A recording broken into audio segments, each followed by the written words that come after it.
Next question, a flat plate is moving normal to its plane through a gas. तो देखते हैं ध्यान से क्या क्या कह रहा है। ये सपोज एक फ्लैट प्लेट है and this plate is moving normal to its plane through a gas under the action of a constant force. तो इस प्लेट के ऊपर सपोज एक कांस्टेंट फोर्स एप्लीकेबल है, ठीक है। और इस ये प्लेट मूव कर रही है गैस के अंदर। तो सपोज ये गैस मॉलिक्यूल्स हो गए, गैस का प्रेशर बहुत लो है, ठीक है। The speed of plate V, the speed of plate V is very much less than average speed U of gas molecule. मतलब ये गैस मॉलिक्यूल्स भी रैंडम डायरेक्शन में मूव कर रहे होंगे, और गैस मॉलिक्यूल्स की जो वेलोसिटी है वो एवरेज वेलोसिटी वैसे दी हुई है।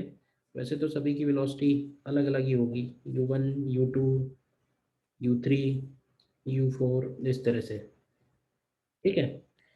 अब क्या होगा, जब इस प्लेट को हम इस गैस के थ्रू ले जाएंगे तो क्या होगा कि गैस मॉलिक्यूल्स फ्रंट वाले सरफेस पे भी कोलाइड होंगे और गैस मॉलिक्यूल्स इसके पीछे वाले सरफेस पे भी कोलाइड होंगे। अब गैस मॉलिक्यूल जब कोलाइड होंगे तो वो कोलिजन होगा, कोलिजन की वजह से फोर्स लगेगा, फोर्स की वजह से क्या होगा कि इस पे आगे से लगने वाला फोर्स और पीछे से लगने वाला फोर्स एक प्रेशर डिफरेंस क्रिएट करेगा। और वो प्रेशर डिफरेंस हमें सबसे पहले कैलकुलेट करना है। एक्चुअली ये जो क्वेश्चन है ये विस्कस मीडियम में किसी भी ऑब्जेक्ट के मूवमेंट का एक तरह से बेसिक माइक्रोस्कोपिक व्यू है। तो हम लोग देखेंगे कि ये जो रेजिस्टिव फोर्स है ये वेलोसिटी के प्रोपोर्शनल आएगा, जैसे कि हम लोग स्टोक्स लॉ में पढ़ते हैं। और after a long time external force और विस्कस फोर्स बैलेंस भी हो जाएंगे। वो भी अगेन टर्मिनल का केस बनता है, टर्मिनल वेलोसिटी का। तो सपोज हम इसको एक बेसिक पॉइंट लेके चलते हैं। तो अब ऐसे देखो कि अगर हम फ्रंट एज की बात करें अगर, ठीक है, तो फ्रंट एज पे हम लोग ऐसे बोलते हैं कि सपोज ये प्लेट हो गई और प्लेट v स्पीड से जा रही है। अब ऐसे देखो कि अगर हम केवल परपेंडिकुलर कंपोनेंट के बारे में स्टडी करें तो ये मॉलिक्यूल u स्पीड से कोलाइड हुआ है, ठीक है। और हमें मालूम है कि कोलिजन जो है वो परफेक्टली इलास्टिक होगा, तो ये आफ्टर कोलिजन v1 से निकल जाएगा परपेंडिकुलर डायरेक्शन में। और प्लेट की वेलोसिटी में कोई भी सब्सटेंशियल चेंज नहीं आएगा, क्योंकि एक मॉलिक्यूल से क्या चेंज आएगा।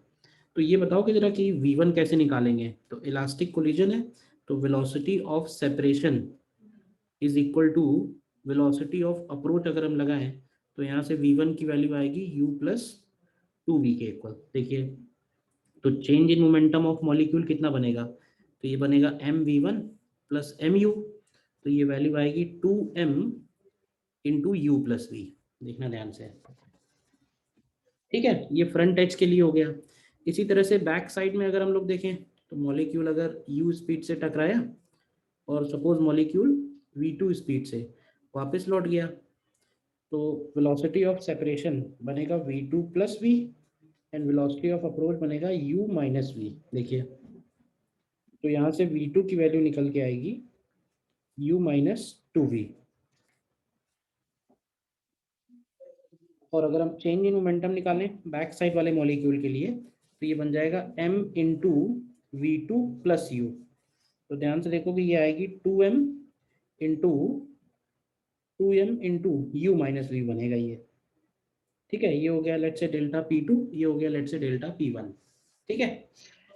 तो हमें ये और पता करना है कि यूनिट टाइम में कितने मॉलिक्यूल्स टकरा रहे हैं जिनकी वजह से फोर्स पता चलेगा। तो अगर हम F1 फोर्स कैलकुलेट करें, अब देखो मॉलिक्यूल्स कितने टकराएंगे तो वो इस बात पे डिपेंड करेगा कि ये जो प्लेट है ये यूनिट टाइम में कितना वॉल्यूम कवर कर रही है, ठीक है।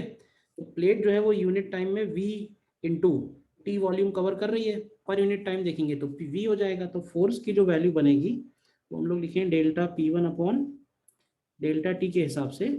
तो ये आएगा 2m v के प्रोपोर्शनल आएगा u प्लस वी। और इसी तरह से अगर हम F2 निकालेंगे, F2 बनेगा delta P2 upon delta T. तो ये वैल्यू भी 2m v u minus we आएगी।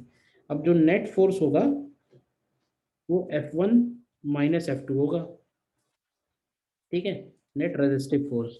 तो अगर हम F1 माइनस F2 करते हैं तो ये आएगा 2mv, और u प्लस वी में से सब्ट्रैक्ट करना होगा u माइनस वी, ठीक है ना। ये दोनों वैल्यूज सब्ट्रैक्ट होंगी, ध्यान से देखो तो।